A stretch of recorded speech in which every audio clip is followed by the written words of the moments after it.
In this program, we describe an investigation of schools at 3 school districts in North Dakota where elevated levels of radon were found and confirmed. The purpose of these videos, sponsored by the North Dakota Department of Environmental Quality and the North Dakota Comprehensive Cancer Program, is to illustrate what can cause elevated indoor radon levels and steps that can be taken to reduce it. Many of these steps can be taken by school maintenance personnel. There are 3 separate investigations included in this video, and you can navigate to the different case studies or portions within them by clicking on the Table of Contents menu. Please note, this is an auxiliary to a video entitled Dealing with Radon in Schools, which is also viewable from this website.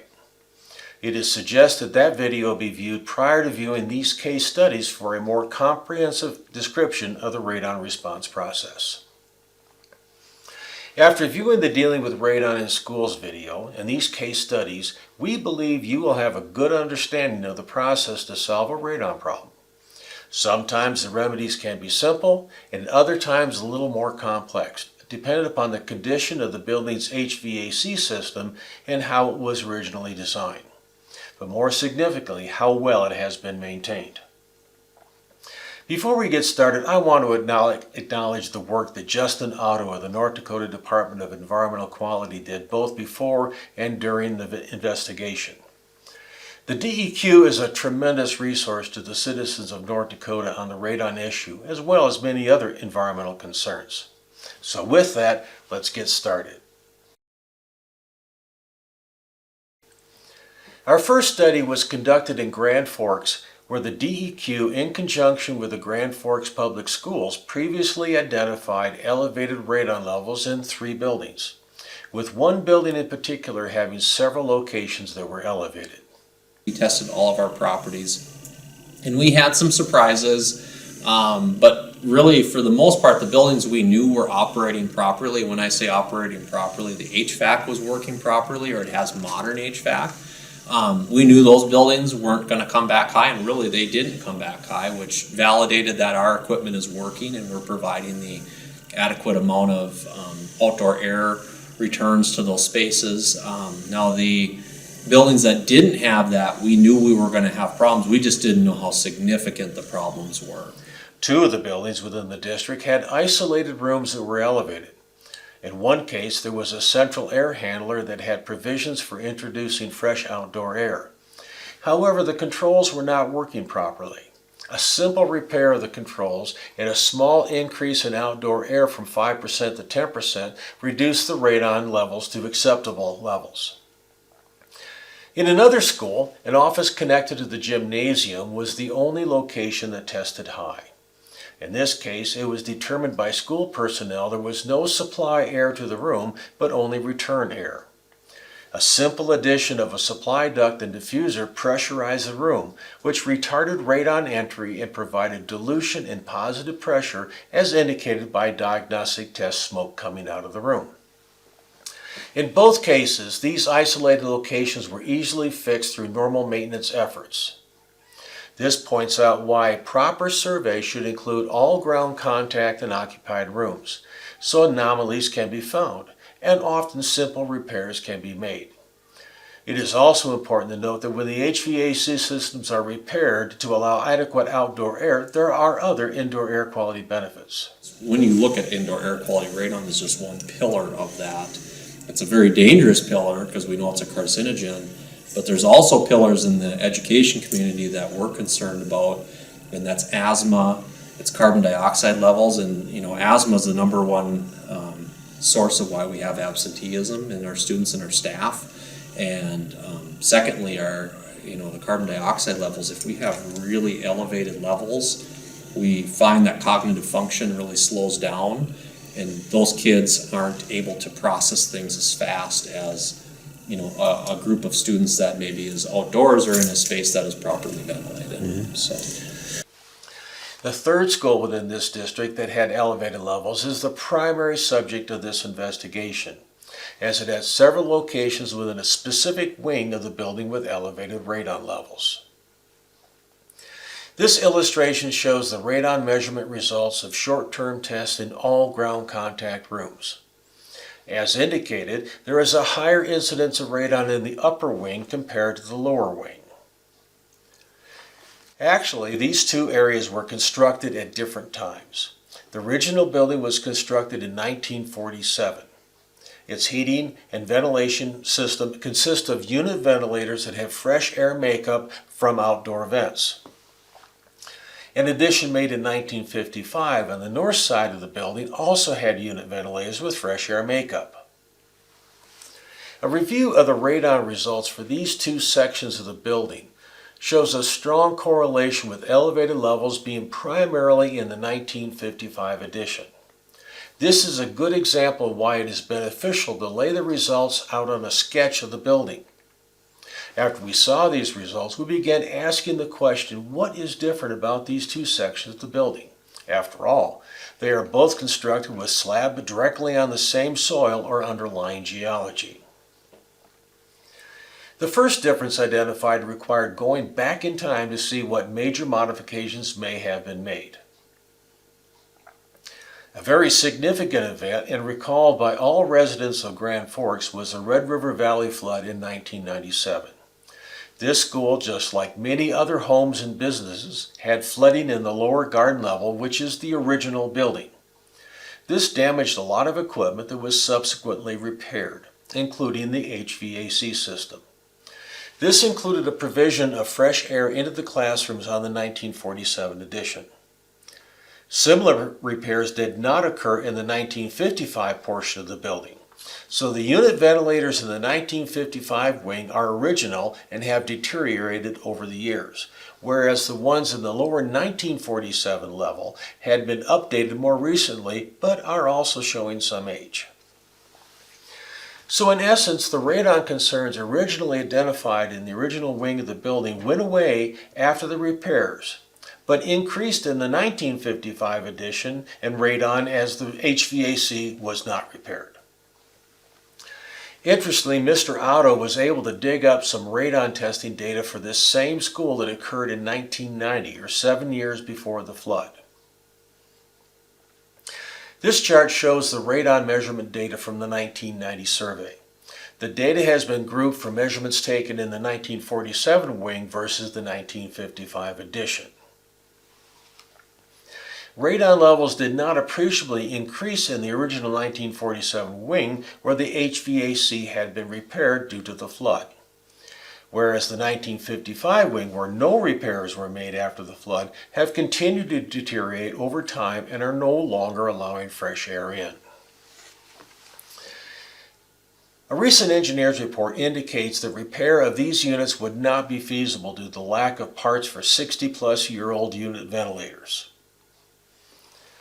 Another significant difference between the two additions was the presence of a utility tunnel around the perimeter of the 1955 addition.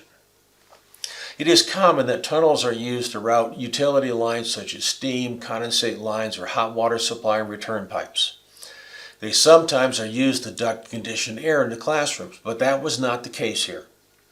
The tunnel was for utility lines and cables only. Tunnels can be an entry point for radon. Within the tunnel, there can be many openings to the soil where radon forms.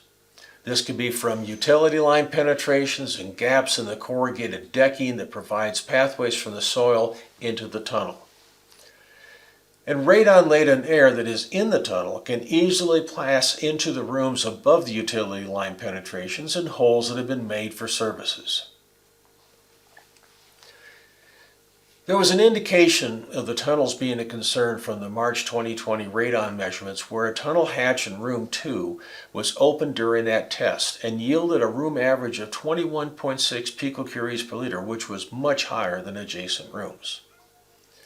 A follow-up test in room 2 with the tunnel hatch closed yielded a result of 4.2 picocuries, much lower than the 21.6 result with the hatch open, and more in line with the results from other rooms in the same wing.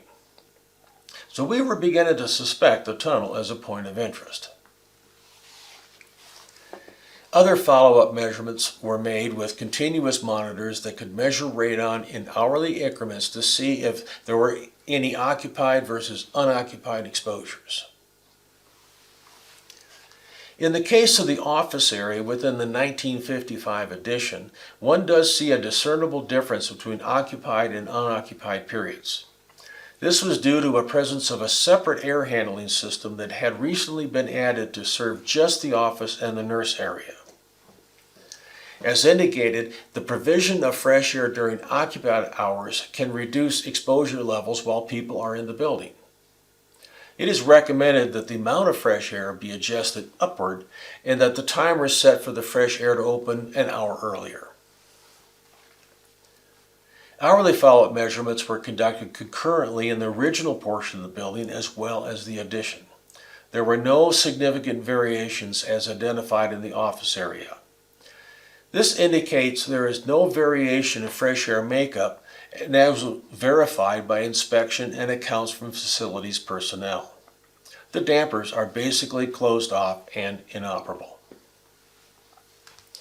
A walk around the outside of the building shows the different wings of the building and where the fresh air makeup should be coming from.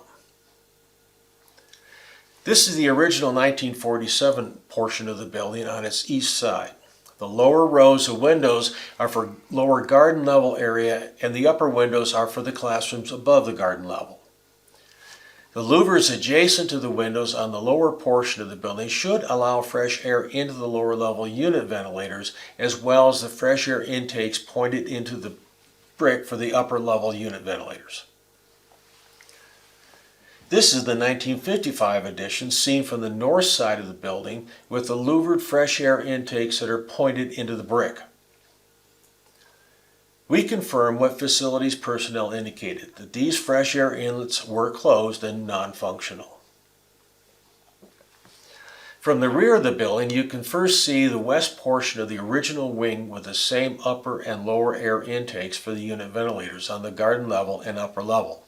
And then the 1955 addition with single, non-functioning air intakes for each classroom. It is also noteworthy that the windows and air intakes for the lower level of the original building are very close to grade level. Apparently, this has caused water from melting snow to enter the lower level behind false walls that were added as part of the post-1997 flood repairs. Water behind the walls led to mold issues and a recent mold abatement project. In fact, there are a lot of concerns with the conditions of this building, with radon being just one of them.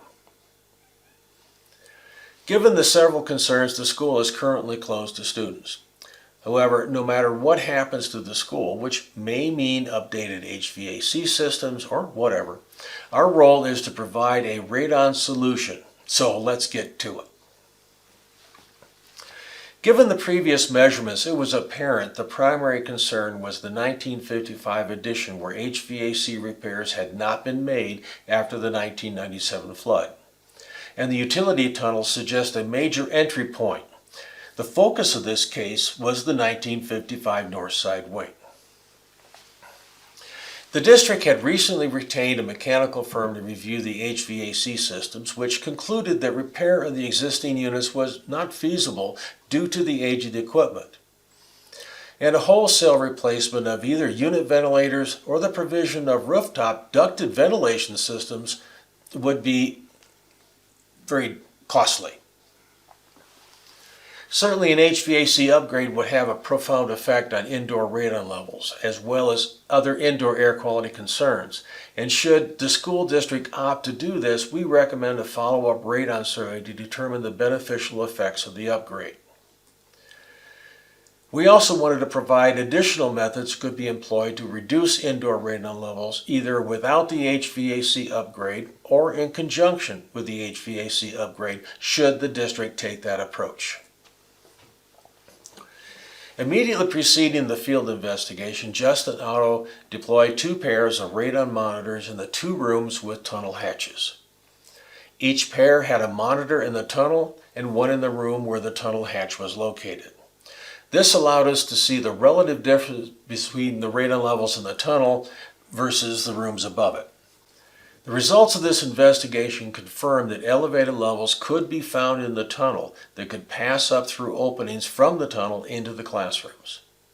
This was definitely an entry point. Tunnels like this that do not function as supply or return air ducts can easily be addressed by exhausting air from them. This prevents radon-laden air from the tunnel entering the classrooms above. This approach is referred to as tunnel depressurization. To test the effectiveness of tunnel depressurization, a temporary tunnel exhaust system was installed. The temporary system consisted of cardboard taped over one of the hatches and a radon fan temporarily connected to a hole in the cardboard. The discharge of the fan was connected to an outlet that had been previously installed for the exhaust of a temporary heater that had been used to heat the room during a boiler repair. The discharge exited the building into an unoccupied parking lot where there was adjacent windows that had been sealed to prevent re-entry of the exhausted materials. Continuous radon monitors that had been deployed prior to the field investigation were left in place with the radon measurements made in both tunnel and rooms above them. After a day and a half, the monitors were retrieved and the data analyzed. As indicated from the data, the tunnel radon levels were quite high prior to turning the tunnel depressurization system on, with levels near 100 picocuries per liter. Immediately after the tunnel depressurization system was turned on, the tunnel levels significantly dropped. Similarly, and more importantly, the classroom levels also declined when the tunnel depressurization system was turned on, and to levels less than the EPA action level of 4 picocuries per liter. This result is very encouraging and supportive of employing a tunnel depressurization system for radon reduction. Radon grab samples were taken at the discharge as well as airflow measurements to assist in sizing a permanent tunnel depressurization system. While the tests had been going on, the team went to the central offices to search for drawings. Original construction drawings can be invaluable for a project like this and should be closely protected. First, we found the plans for the HVAC upgrade on the original building after the 1997 flood and confirmed fresh air makeup to the units in the lower level. Unfortunately, many of these have failed over the last 26 years, but still obviously allowed some fresh air into that wing during the Radon Survey. We also found drawings of the original 1947 building that showed deep footings on either side of the hallway as well as a few rooms.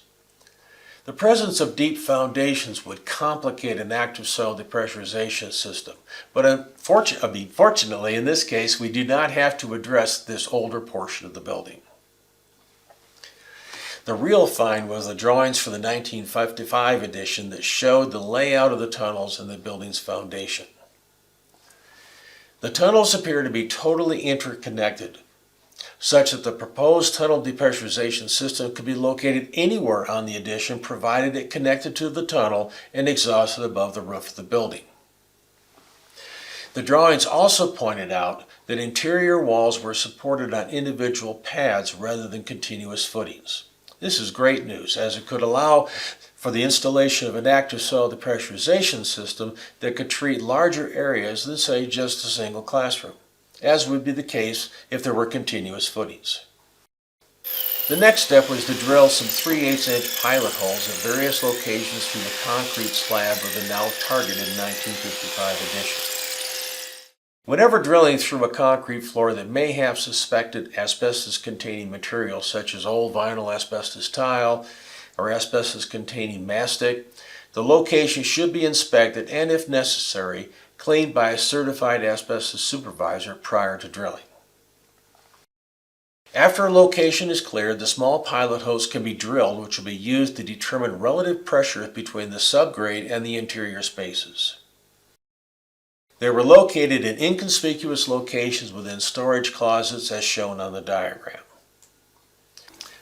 After the hole is drilled, a differential pressure measurement device, measuring in thousandths of an inch of water column, is employed with one tube inserted into the hole with plumber's putty to seal around it, and the other port open to the room air. A negative pressure measurement indicates a negative pressure under the slab, and a positive measurement indicates a positive pressure under the slab, or perhaps a vacuum within the room. Before conducting active cell diagnostics, the team decided to see if the tunnel depressurization system would have any effect on subgrade pressures. So a series of measurements at the test holes were conducted with just the tunnel depressurization system initially off to obtain a reference measurement, and then with it turned on.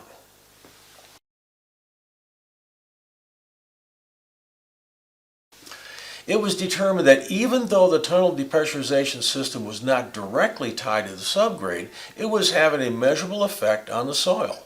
In fact, the negative pressure could be measured at all test locations. The reason for this impact by the tunnel depressurization system is that the tunnel is not 100% sealed from the soil adjacent to it. There are pipe penetrations and gaps in the corrugated metal decking that form the roof of the tunnel and the adjacent slab. To verify this, a tunnel inspection was in order. When entering these types of spaces, personal protective equipment appropriate for the potential hazards should be worn. From inside the tunnel, we could see openings between the tunnel wall and the adjacent subgrade area formed by the corrugated decking on the roof of the tunnel.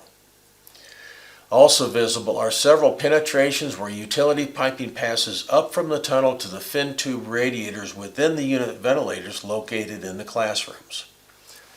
These provide openings where high radon containing air from the tunnel can enter the classrooms above. An inspection from above the tunnel revealed other openings from the tunnel into the occupied space, which should be sealed to reduce radon entry points and make a tunnel depressurization system more efficient. The results of this exercise were very encouraging because a permanently installed tunnel depressurization system with reasonable sealing of openings between the tunnel and the occupied spaces could not only reduce radon entry from the tunnel, but also draw radon from the soil directly beneath the classrooms.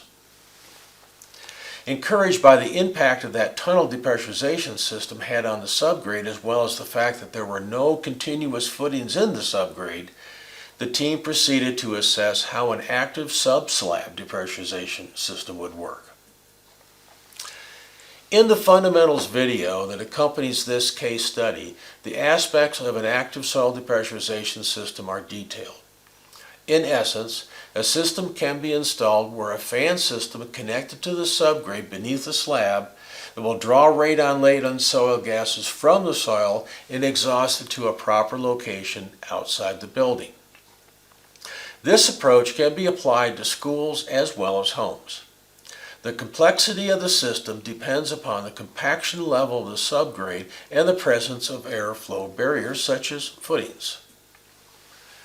To assess the effectiveness of an active soil depressurization system, a larger hole was drilled through the slab at what would be a reasonably location for a suction point, in this case a closet. In drilling the hole, we could see the aggregate under the slab, although small, was relatively free of fines which could restrict airflow. The suction side of a shop vac was connected to the 1¼ inch hole. The enlarged portion of the pipe provides a straight section for measuring airflow. Differential pressures were measured at the same locations as before, with the shop vac initially off and then on. We could see the impact at a distance almost immediately after the shop vac was turned on. This process of turning the shop vac on and off was repeated at all the previously drilled test points. As indicated by the results, applying a vacuum at V1 in the closet of room 2, we were able to impact both ends of the wing, including across the hall. Granted, the effect was small at the furthest distance, a permanently installed system, especially after some foundation sealing, would outperform this simulation. Because the tunnel depressurization system was also able to impact the subgrade, the team repeated the measurements with both the active soil depressurization system and the tunnel depressurization system operating. The combination of both systems, the ASD and the tunnel depressurization system working together, can create even larger negative pressures under the slab that would reduce radon entry further. The conclusion of this field exercise is that radon levels within the 1955 edition can be reduced by first installing a tunnel depressurization system. And if post-installation radon measurements are still elevated, by installing an active soil depressurization system in room 2. Of course, the primary step would be to address the deficiencies in the heating, ventilating, and air conditioning system. However, the approach in improving the HVAC will be a function of what ultimate use this building will become. Whether this building will be used as a school or a storage facility, the owners can rest assured the radon can be treated, independently of whatever upgrades are made. As for the other 2 schools within this district that had individual rooms that were elevated, these were easily fixed by simple adjustments to the HVAC. So as you can see, some fixes are easy and some are a little more involved, especially if the HVAC system has deteriorated over the years. The next investigation effort took us to Medina, North Dakota, to a K-12 facility that had been tested in 2018 as part of the state's radon program. The results of that survey indicated elevated radon levels in the south wing of the school, which was an addition to the original building. Follow-up testing with continuous monitors in both wings of the school confirmed the primary concern was with the south high school wing of the building. A review of drawings and from discussions with school personnel, it was determined the original building was constructed in 1953 and currently represents the elementary wing. The high school portion was constructed 13 years later in 1966 using a different approach to HVAC than was employed in the original elementary wing. It has deteriorated and was not in use during the 2018 Radon Survey. In fact, repairs to the HVAC system for the high school were underway when the team arrived. The original elementary building is slab on grade and has utility tunnels around its perimeter that provide steam to unit ventilators in each of the classrooms and offices. Fresh outdoor air is provided to each of the unit ventilators and are in amazingly good condition despite the age of the building. The high school wing is also slab on grade and has tunnels around its perimeter as well as through many parts of the slab. Like the elementary wing, the tunnels also provide routing of utility lines to fin tube radiators in each of the classrooms. The difference, however, is that rather than having individual fresh air intakes, conditioned air is delivered to each of the classrooms from a central air handler located in the basement, with the tunnel being the conduit for supply air into the classrooms of the high school. This is a simplified diagram of how the HVAC system works as it was originally designed. It should be noted that this system has not been functional for many years. However, work is currently underway to repair this system to operate as originally designed and with an appropriate amount of outdoor air. A large air handler located in the basement heats and supplies conditioned air to all rooms within the high school. The supply air is routed to each of the classrooms via the underslab tunnel. It is not routed through ductwork within the tunnel, but rather the tunnel itself. At locations beneath the fin tube radiators, short boots route the conditioned air from the tunnel into the rooms. Here you can see the short sheet metal boots that would allow supply air up and into the room. Here is the view of the boots coming up from the tunnels under the fin tube radiators with the cover removed. There are also crossover ducts from the tunnel that convey air from the tunnel into smaller rooms off the commons areas, such as for rooms 205A and B, which tested high. There are also dampers on the boots which are manually adjusted and may or may not be open in all cases. After air enters the room, it is returned to the air handler by passing up through a ceiling vent that is ducted into the drop ceiling of the hallway. Here you can see several of the short ducts from classrooms on either side of the hallway entering the hall ceiling. The air within the drop ceiling is to be drawn back to the air handler where it can be reheated as well as supplemented with fresh outdoor air. This means the entire hallway ceiling would be under significant negative pressure, which can cause balancing issues if ceiling tiles are broken or missing. This negative pressure can also draw soil gases such as radon or soil moisture up through pathways that can exist in hollow blocks or plumbing penetrations that communicate up into the ceiling plenum. At the time of the 2018 Radon Survey, the HVAC system was not functional, but is part of a renovation project that was underway when this investigation occurred in 2021. Right now, one of our major projects is our HVAC project that we're doing in our basement. One of our air handlers has not been very efficient or operational for a number of years. We've been dealing with some water issues in our basement, and so that unit has been inoperable for a number of years.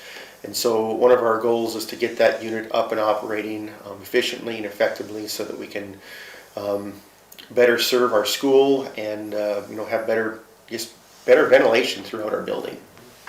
In speaking with the mechanical contractor, the current scope of the project was to repair the ductwork at the air handler that had rusted and deteriorated due to flooding in the basement.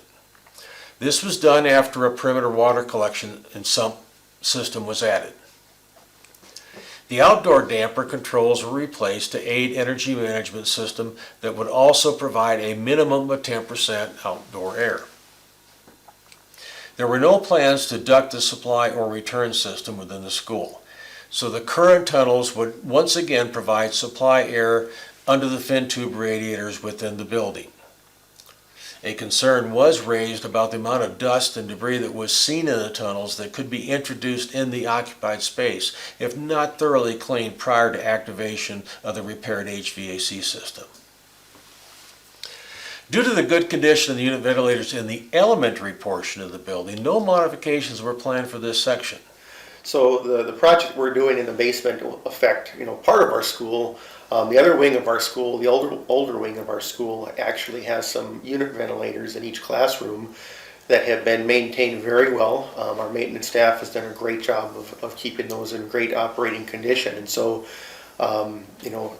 what we're doing here is only affecting part of our building because we've got those other unit ventilators that are in very good condition. Although in good shape now, should these units not be maintained or if outdoor air is shut off, radon levels in this wing could rise to levels as observed in the high school. So diligence is key, and one can see how it has paid off for the elementary portion of this building. A review of the construction drawings revealed how extensive the tunnel system is in the high school. The drawings indicate an extensive tunnel system for conveying supply air to the rooms as well as for running utility lines. One of the questions was how the branch supply ducts get to rooms away from the tunnels, as well as what condition the tunnel is in. This meant getting into the tunnels and inspecting them. Whenever entering spaces like this, one should always wear personal protective equipment and be able to communicate with personnel above and have multiple means of egress, because you never know what you may encounter down there. The tunnel did have a fair amount of dirt and dust, which is expected after several years of non-use. There was also evidence of water incursion and potential mold issues as evidenced by damp areas and watermarks on the tunnel walls. The mystery as to how supply air entered the upper remote rooms was solved when we found crossovers that were sheet metal ducts routed from the tunnel wall through the subgrade beneath the slab to interior rooms where boots were cut into the floor for air passage upward. In the previous case study where a tunnel was involved, it was found the tunnel entry was a major entry point. To see if this was also the case with the Medina School, an advanced team member concurrently deployed continuous radon monitors in the tunnel and in rooms above the tunnel. As indicated from the data collected over 2 days, although the tunnel had higher radon levels than the rooms above, it was not significantly higher. This result, as well as the plan for using the tunnels as supply ducts, the option of employee tunnel depressurization, as was done in the previous study, was not an option. Repairing the HVAC system with the provision of fresh air will definitely have a positive impact on radon levels in the high school, and very likely is all that will be needed to address the radon potential for this wing of the building. One of the reasons we are pretty confident that the HVAC repair will be sufficient is that Mr. Otto was able to find previous radon measurements conducted by the state back in 1990 when the HVAC system for the high school was operational. A comparison between radon measurements made in the same rooms with the HVAC system operating and when the HVAC system was not functioning clearly shows an increase in radon measurements with the HVAC system off. Consequently, repairing the HVAC to its original condition should return radon levels to the acceptable 1990 measurements, and with better controls and increased fresh air, they should even be lower. This also points out that a survey is only as good for as long as nothing changes in a building, and if changes to an HVAC system, or in this case shutting one down, it warrants a retest of the school. Therefore, it is recommended a full radon survey be conducted in the building after the HVAC repairs are implemented. Also, as a result of our investigation, we recommended that if the tunnels continue to be used as the supply duct, they should be thoroughly cleaned before the system is activated to avoid pushing a decade's worth of dust into the building. We also recommend that consideration be given to ducting the return air from the classrooms rather than using the hallway ceiling as a plenum. We do recognize that ducting the supply and returns is an expensive, if not impossible, task, and one that may not be feasible. But we do feel obligated to point out this potential indoor air quality concern beyond just radon.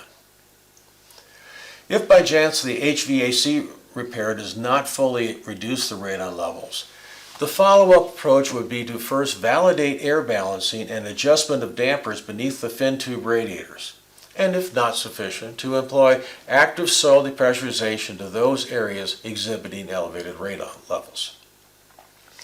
In the fundamentals video that accompanies these case studies, the aspects of an active soil depressurization system are detailed. In essence, a system can be installed where a fan system is connected to the subgrade beneath the slab that will draw radon-laden soil gases from the soil and exhaust it to a proper location outside the building. This approach can be applied to schools as well as homes. The complexity of the system depends upon the compaction level of the subgrade and the presence of airflow barriers such as footings. In this case, our focus for application of active soil depressurization is the southwest portion of the building with results above the 4 picocurie per liter action level, or very near to it. To assess the area of impact of a subslab depressurization system, holes were drilled to the slab in or near the areas of concern. The technicians were careful to avoid drilling down through the top of a tunnel or a subgrade crossover duct. Construction drawings were utilized along with a dead blow hammer to verify their location via listening for sound difference when the floor was struck. A dead blow hammer can also help find spread footings as well as void spaces under the slab. Once a location was identified, a corner of the carpet square was pulled back and wet methods were used to carefully remove the underlying tile. Small 3/8-inch pilot holes were drilled through the slab as well as larger 1.25-inch hole for attaching a shop vac to simulate an active soil depressurization system. Differential pressure measurements were made at the test holes with the shop vac first off to obtain a background and then on to see if there was an impact at a particular test location. Impact in units of inches of water column were measured at the various points with the suction applied at one location. As can be seen from the data, there was good impact in rooms nearest the location of the vacuum where it was applied, but not at the furthest point of interest. A second test was conducted with a vacuum applied in room 209B after enlarging the 3/8-inch pilot hole to 1.25 inches. While the results were better in the adjacent room, the furthest test point in room 205B could not be impacted. Based upon these diagnostic tests, 2 separate active cell depressurization systems will be needed if the HVAC repairs with fresh air makeup is insufficient to reduce radon levels. One would be located in 209B and the other in a corner of the library near the 3 rooms of interest. Due to the size of these small rooms, there is insufficient space to locate within the room, but there is room in the corner of the library, and there are no foundation walls that would segregate the library from the subject rooms that would impede its ability to treat those rooms. The system would basically be a 6-inch hole cored through the concrete slab with a pit hand dug out. 4-inch PVC piping would be connected to the core and routed up to a location on the roof where a continuously operating radon-rated fan would draw out radon-laden soil gases and discharge them to the atmosphere at a safe location above the roof. Note that if the pipe is routed up through a ceiling that also serves as a plenum, the portion of the pipe going through the return air plenum would need to meet fire codes such as being metal pipe, not sheet metal, or wrapped with a fire-rated material as per codes. In the case of the system in 209B, it can be in the corner and routed up through the ceiling directly to the roof. Note that all piping must have a positive slope backwards to the suction point to avoid accumulation of water. All pipe to be primed and sealed and be Schedule 40 PVC or metal if going through a return air plenum. In the case of a system that addresses the small offices in the center, the system can be located in a corner of the library and routed to the roof in the same manner as the previous system described. More than likely, the HVAC repair will reduce radon concerns, but it is always good to have a plan B. One thing this study points out is properly maintaining one's HVAC system can provide benefits in many aspects of indoor air quality and not just radon. We commend the district for its efforts in repairing the HVAC system and its diligence in maintaining the units of the elementary wing. Good job, Medina. The next investigation effort takes place in Rhame, North Dakota, located in the southwest corner of the state. There are 2 facilities on the Rhame campus, a high school and an elementary school. The high school was originally built in 1912 with major additions above the original foundation in 1926 and 1930. Later additions of a gym and a handicap ramp and then drop ceilings were installed in 1939 and 1985 respectively. As might be expected, much of the ventilation approaches date back to accepted practices in the early 1900s, which is essentially spot exhaust with open windows. In other words, there was no central or unitized ventilation system that would provide fresh air.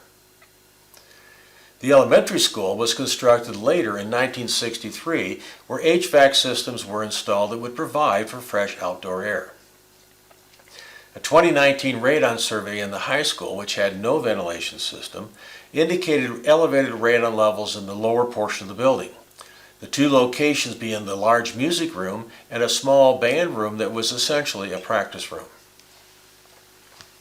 Follow-up measurements using continuous radon monitors confirmed these 2 occupied rooms were concerned. Radon levels concurrently measured on the immediately floor above indicated readings on the second floor being approximately half of the levels on the lower first floor. This relationship is typical when there is not a recirculatory HVAC system. It also points out that a reduction in radon in the lower level will have a beneficial effect also on reducing radon in the upper level floors. Initial survey of the elementary school was done at the same time the high school was surveyed. The radon levels were lower than those identified in the high school, with no locations above 4 picocuries per liter. This is likely due to the more current design of the elementary school that allowed for fresh air makeup. However, the multi-purpose room in one portion of the building did have a result that was close to the 4 picocurie liter guidance and merited confirmation. A follow-up in the multi-purpose room revealed radon levels could indeed exceed 4 picocuries. It also indicated a variable pattern with lower levels during occupied periods, which would indicate a lower exposure to students and staff when they would be present. But given the radon potential of this area, the investigation was expanded to include the elementary school. Beginning with the elementary school, we see it as a one-story structure. Moving around to the north side, we see the back of the classrooms. The first thing of interest is the presence of what appears to be fresh air intake grills for interior unit ventilators. Upon closer inspection, it is clear the fresh air grills have been boarded over. And when we removed the plate, it was apparent from the condition these boards have been in place for quite some time. This is contrary to the assumption that the elementary was lower in radon than the adjacent high school due to the presence of fresh air makeup. This led the team to disassemble the unit ventilators to better understand the system. From the inside, we could see where the fresh air grill would have allowed fresh air to enter had they not been boarded up. We could also see a supply duct from a small air handler in an adjacent room below it. What was curious is that the dampers had been removed and the sheet metal had been modified from the original configuration of the unit ventilator as it had come from the factory in 1963. Tracing the supply ductwork back to the air handler, it was determined that fresh air was being added via a separate means. The air handlers for the classrooms are individual downdraft residential style air handlers. Conditioned air is supplied to the classrooms via a duct routed through the wall to the perimeter cabinets. Air is returned to the unit from a grill in the wall. There is a large duct from the roof that terminates in a cold trap to provide combustion air to the small mechanical room. What is unique is that a duct was connected from the combustion air vent to the return side of each forced air unit. This provides fresh air into the classrooms via the supply air duct. The amount of fresh air is also controlled by dampers with actuators. Here you can see the inlet for the combustion air and the fresh air makeup. This duct goes down into the mechanical room to a cold trap. Connected to the combustion air duct are two small ducts with dampers and controls on them. In one case, we found a fresh air duct where the damper was no longer operational and the duct had been sealed off. There are also timers that would serve to open or close the fresh air dampers to coincide with occupied periods. What is interesting is that the fresh air makeup via the combustion air duct was not part of the original design of the school, based upon a review of the drawings. Although there's no way of confirming this, the team and the district maintenance technician concluded that many years ago the fresh air directly connected to the rear of the classroom unit ventilators had been shut off, likely due to freezing concerns. However, rather than just blocking off the fresh air, they replaced it by bringing fresh air into the air handlers via the combustion air duct. They also added damper controls. This is an example how a change can be made to preserve the benefit of outdoor air. Granted, a few of the controls may need replacement or the clocks checked for functionality. Overall, this was a good outcome. However, the air handler serving the multi-purpose room presents a different story. This is a pair of larger downdraft air handlers that recirculate air from the multi-purpose room, conditions it, and supplies it through floor diffusers. The mechanical room does have a vent for combustion air, and it does have a duct to the outside for fresh air makeup. However, as we observe from the outside, we can see that it is completely boarded over. So unlike the sealing off of outdoor as was done for the classrooms, no offsetting modification was made to preserve the outdoor air makeup. It is recommended the cover be removed from the intake and the equipment serviced so the requisite amount of fresh air can be added as suggested on the original building plans. Returning to the high school, one can see the garden lower level and the additional stories that have been added since the originally constructed in 1912. The biggest challenge for this building is that there is no HVAC system that can be repaired or augmented with fresh air. There are exhaust systems for locker rooms and a second floor art room, some of which are functional and some of which have been sealed off. Another concern the team had was the potential of radon from building materials. Researching the history of this region, it was found that there had been considerable uranium mining and some ore processing in this area back in the 1950s and 60s. Although rare, there have been instances elsewhere where spent uranium had been incorporated into building materials. In these rare cases, the source of radon was the concrete rather than the underlying soil, as is normally the case. A simple test can be done to determine the potential for emanation from the building materials as well as diffusion through the concrete. First, an exposed portion of concrete having no superficial cracks is found. 2 continuous monitors are deployed at the same time, with one in the room air and the other under a polyethylene sheet that is sealed to the non-cracked concrete. The test runs for approximately 24 hours and the 2 results are compared. 2 of these tests were done at the high school, with one in the boiler room and the other in the unfinished storeroom, room 106. The dimensions of the enclosed device were measured to determine an emanation or diffusion rate per square meter of surface area that was tested under the poly. Plotting the hourly measurements, we could see that the radon under the poly did increase at levels above that which was in the room. The rate of increase or slope of ingrowth was essentially the same between both rooms, indicating similar conditions at both locations tested. Taking the slope of the ingrowth, the area covered by the poly, as well as the area of concrete within a room and an assumed ventilation rate, we can estimate the contribution that could be made to the radon levels in the room given its known decay rate. In this case, based upon measurements made, up to 0.9 picocuries per liter could be added to the room via diffusion of the building materials beyond that which comes from other, more common soil gas movements through foundation openings. To put this in perspective, one should compare this to the total radon measured in the subject rooms.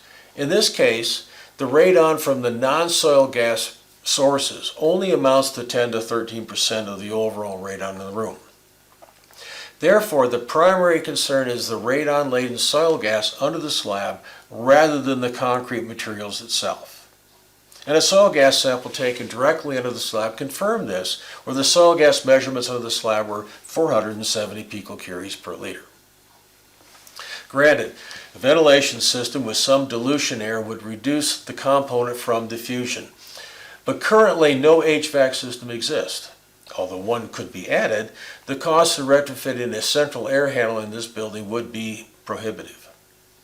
On the other hand, small package unit ventilators could be added to serve just the 2 subject rooms. These could be split air conditioners with heat pumps with the provision of fresh air. These are similar to the air conditioners that were added to the upper floor classroom of this school, but again would need to be special models that allow fresh air in. And there's plenty of room above the suspended ceiling for running insulated ductwork to accomplish this. Another approach that is sometimes taken when an HVAC system does not exist is to reduce the particulates the radon turns into, referred to as radon decay products. Radon itself is not the true hazard, but rather the particle radon turns into. When there is radon in a room, there are also radon decay products. When one breathes in the air, both radon and the decay products are inhaled. When one exhales, the radon is expelled, but the radon decay products remain in the lungs long enough for them to decay and release alpha radiation to the sensitive lung tissue. All strategies aim to reduce radon decay products. But since radon is the precursor for radon decay products, reduction of radon serves this ultimate purpose quite nicely. However, one could allow the radon in, but instead remove the radon decay products, and the corresponding guidance level for radon decay product exposure is to be less than 0.02 working levels. This could be accomplished by increasing air movement through a recirculating air cleaner. This would not be a true HEPA filter, but rather a MERV 10 filter that is often added to HVAC systems to reduce asthma triggers and improve indoor air quality. This approach was considered after the superintendent indicated that air cleaners had been acquired by some teachers to reduce potential exposure to COVID-19. Consequently, an experiment was devised to validate the approach of reducing radon decay products. To verify the effectiveness of an air cleaner in reducing radon decay products, one needs to measure both the parent radon gas and the radon decay products at the same time. This requires two sets of measurement devices. These were deployed first in the smaller band room. Background measurements were made for 14 hours and then a small temporary console filter was turned on. A plot of the data clearly shows a marked drop in radon decay products when the air cleaner was turned on to well below the .020 working level guidance. Note, this was an experiment, and the use of a console plug-in air cleaner is not recommended, but there are units that can be permanently installed and are ceiling mounted. The test was repeated in the larger music room with the addition of a second air cleaner borrowed from the district. The graph summarized the data collected from the air cleaner experiments in both the band room and the music room. In both cases, the radon decay products were reduced to less than the .02 working level guidance. Another way to look at it is the change in the percentage of radon decay products that are typically in the air. It is generally assumed that 50% of the radon decay products are in the air and remain breathable. The introduction of the air cleaners reduced the available decay products to 10%, or a 5-fold reduction, even though the band room exhibited a higher than normal percentage of decay products prior to the application of the air cleaner due to its stagnant air. So, this may be an approach to consider provided it is installed permanently and maintained, as well as using specialized equipment to measure radon decay products as was done here. That is because your typical radon measurement device will not measure radon decay products. So, after looking at alternatives of adding fresh air or air cleaning, the team decided to consider the traditional active soil depressurization as was investigated in the previous cases. In essence, an active soil depressurization system is where a fan system is connected to the subgrade beneath a slab that will draw radon-laden soil gases from the soil and exhaust it to a proper location outside the building. This approach can be applied to schools as well as homes. The complexity of the system depends upon the compaction level of the subgrade and the presence of airflow barriers such as footings. Again, the area of focus were the band and music rooms. Both rooms are finished, and placing the system in either of these rooms would interfere with their use. A system installed in the unfinished storeroom adjacent to the band room would be preferred. But given the music room is at a lower level, there is likely a wall and a foundation that separates them that would interfere with a single system treating both areas. On the other hand, settling over the last 110 years could provide pathways under the foundation that would allow a single suction point to treat both areas. The only way to determine this was to simulate an active soil depressurization system. An 1.25-inch hole was drilled through the slab at a location within the storeroom that would be desirable for a suction point. Smaller 3/8-inch pilot holes were drilled in both the band room and the music room. The suction side of a shop vac was then connected to the hole in the storeroom labeled V1. The diagram shows the relative positions of where the simulated vacuum was applied at V1 and the locations within the two rooms where subslab pressures would be measured. To measure the impact of the vacuum, one side of a sensitive differential pressure measurement device was connected to the pilot holes. The shop vac was turned on and the change in subslab pressure was observed.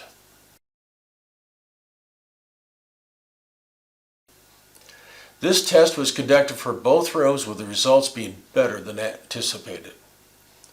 A single system located in the unfinished storeroom would impact both rooms, including the music room that was at a lower elevation. Airflow measurements on the shop vac indicated a high flow rate of 80 CFM, cubic feet per minute, which is indicative of void space or permeable fill under the slab, which accounts for the ability of the system to impact both areas. Since the storeroom is an appendage to the building, an active soil depressurization system can be routed to its outer edge and still maintain proper separation between the discharge and the adjacent building. The suction point can be located in the corner of the storeroom, up and across the ceiling, and out the end of the storeroom.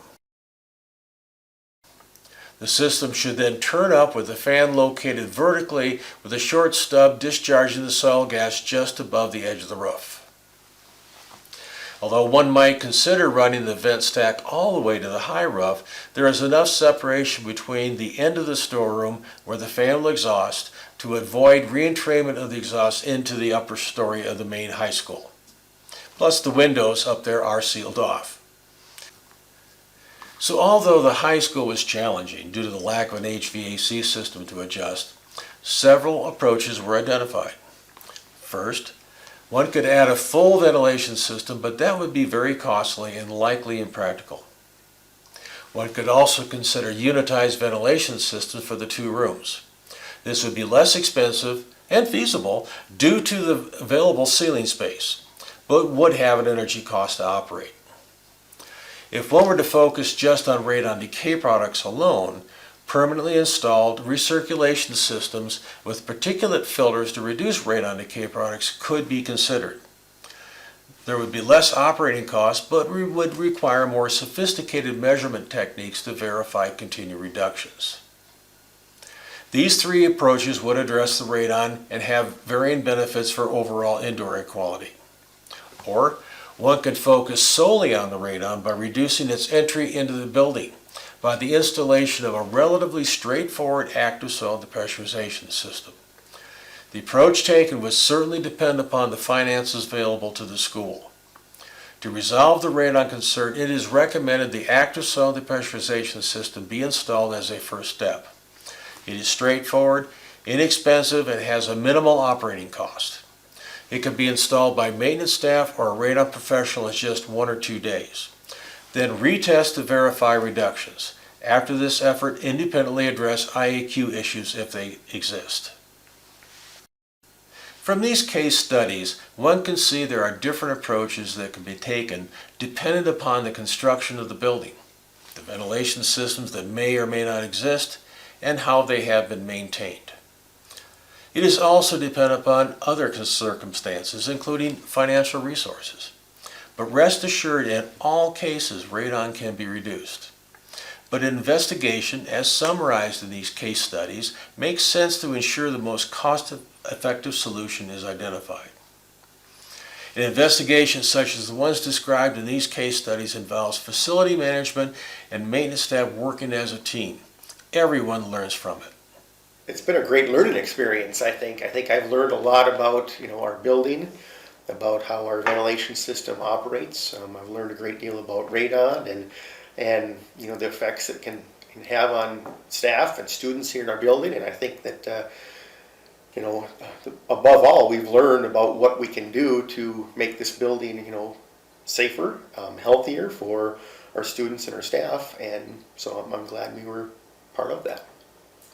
And the schools in North Dakota have a great resource within the North Dakota Department of Environmental Quality to assist in both testing as well as identifying these cost-effective solutions.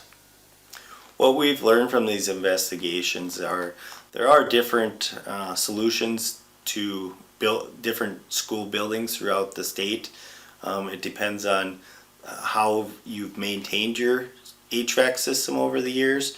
If for the most part, if you have maintained the system at the school, it could be really small fixes. Maybe there's an actuator that's not opening a fresh air vent into a portion of the school. Maybe a filter needs to get changed. But if you haven't maintained your system and it's not functioning like it originally intended, there could be a lot of fixes needed that could be a little pricey, but yet necessary to ensure that the school has good indoor air for the students and staff so they have a good environment to learn. What we've also learned, there's not a one-size-all approach to this. Each school, there could be different ways of fixing that radon levels and indoor air quality levels at that school. So I hope you enjoyed watching these videos and learning. If you ever have any questions, you can give me a call or shoot me an email, and I'd be happy to come out to your school and help you out.